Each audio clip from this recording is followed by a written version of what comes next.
तो मूवी के स्टार्टिंग में हम लोकी को देखते हैं जो कॉस्मिक क्यूब के बारे में किसी से बात कर रहा होता है, क्योंकि वो कॉस्मिक क्यूब को जमीन पर ले जाकर कोई पोर्टल यानी रास्ता खोलने वाला था जिससे थेनिस की आर्मी यहाँ पर आ सके, और ये डील डन हो जाती है। अब हम शील्ड एजेंसी का सीन देखते हैं। वहीं पर कॉस्मिक क्यूब रखा गया था। अब वहीं पर एक हेलीकॉप्टर लैंड करता है जिसमें निक फ्यूरी होते हैं। वो अंदर आकर एक साइंटिस्ट से मिलते हैं तो उनको बताया जाता है कि कॉस्मिक क्यूब में से अजीब तरह की रेडिएशंस निकल रही हैं और कोई नहीं जानता ऐसा क्यों है। तभी वहाँ पर लोकी आ जाता है जो कि कॉस्मिक क्यूब को लेने आया होता है। सब लोग फौरन से कॉस्मिक क्यूब को गार्ड करने लगते हैं, लेकिन लोकी अपनी पावर्स का यूज करते हुए उन्हें दूर दूर गिरा देता है और कॉस्मिक क्यूब उठाकर भागने लगता है। निक फ्यूरी पीछे से उसे शूट कर रहा होता है और उसके पीछे कार्स में कुछ लोग जाते हैं, लेकिन वो भागने में कामयाब हो जाता है। अब निक फ्यूरी वहाँ के लोगों से कहते हैं कि हमें द एवेंजर्स की टीम बनानी होगी, हमें कॉस्मिक क्यूब को दोबारा से पाना होगा। अब यहाँ पर हमें एक और बात पता चलती है कि शील्ड एजेंसी ने थैनोस और उसके लोगों से लड़ने के लिए बहुत ही ज्यादा पावरफुल वेपन बनाया होता है जो कि कॉस्मिक क्यूब की एनर्जी से ही बना था।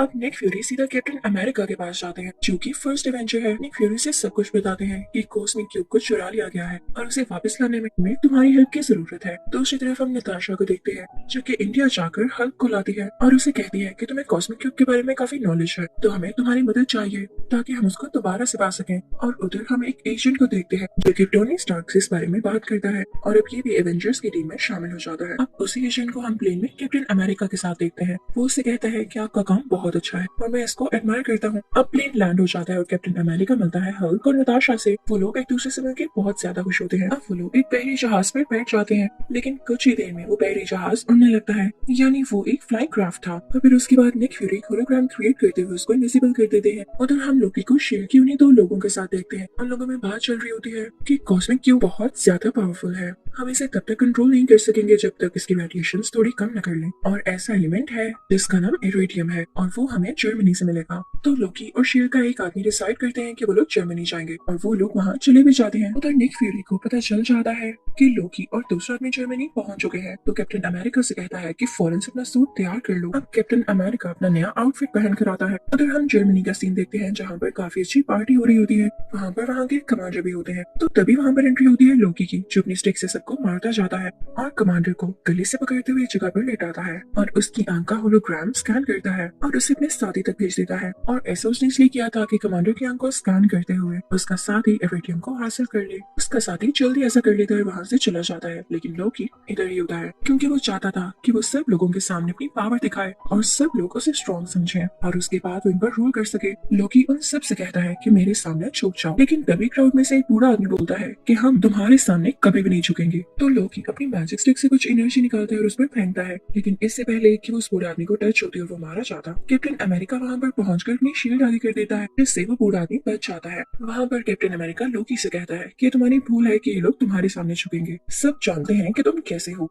और तुम डिजर्व ही नहीं करते कि इस दुनिया पर रूल कर सको। ये सुन के लोकी को गुस्सा आ जाता है और यहाँ पर भी वो अपनी मैजिकल स्टिक का यूज करने लगता है, लेकिन तभी कैप्टन अमेरिका दोबारा से अपनी शील्ड आगे कर लेता है और वही शील्ड उस लोकी की तरफ फेंकता है, लेकिन लोकी उस पर दोबारा से अटैक करने लगता है तो कैप्टन अमेरिका रूल होते हुए पीछे जाता है। लोकी अपनी स्टिक से कैप्टन अमेरिका को काफी ज्यादा हिट कर रहा होता है और कैप्टन अमेरिका भी खुद को डिफेंड कर रहा होता है। तभी वहाँ पर एंट्री होती है आयरन मैन की, जिसको देखकर लोकी घबरा जाता है कि अब तो ये दो लोग हैं, मैं इनसे कैसे लड़ूंगा। तो वो फौरन से उनके साथ जाने के लिए तैयार हो जाता है। अब ये दोनों लोकी को अपने साथ ले जाते हैं। अभी आयरन मैन अपने कुछ लोगों के साथ बातें कर ही रहा होता है कि ये लोग यानी लोकी और उसके साथ ही जर्मनी इसलिए आए थे ताकि इरेडियम को पा सके, क्योंकि कॉस्मिक क्यूब को कंट्रोल करना इतनी आसान बात नहीं है। और सिर्फ यही नहीं, उसको एक्टिवेट करने के लिए या उसको यूज करने के लिए इन्हें बहुत सारे टेम्परेचर की जरूरत है। इतना टेम्परेचर उनको जर्मनी में मौजूद एक टावर पर मिलेगा। दूसरी तरफ हम लोकी को देखते हैं जो कि यूं ही नहीं सरेंडर करके इस एयरक्राफ्ट में आया होता, बल्कि इसके पीछे भी उसकी बहुत बड़ी प्लानिंग होती है। वो इनफैक्ट इनकी एयरक्राफ्ट को डिस्ट्रॉय करने आया था ताकि एवेंजर्स के हाथ में कुछ भी न रहे और वो यहाँ से सेफली एस्केप कर जाए। वो अपने साथी को ऑर्डर्स देता है, वो भी अपने साथियों को लेकर इस एयरक्राफ्ट के पास एक और प्लेन में आ जाता है और फिर इस एयरक्राफ्ट के इंजन में एरो मारता है जिससे उसमें आग लगने लगती है। इसकी वजह से पूरा का पूरा एयरक्राफ्ट नीचे गिरने लगता है,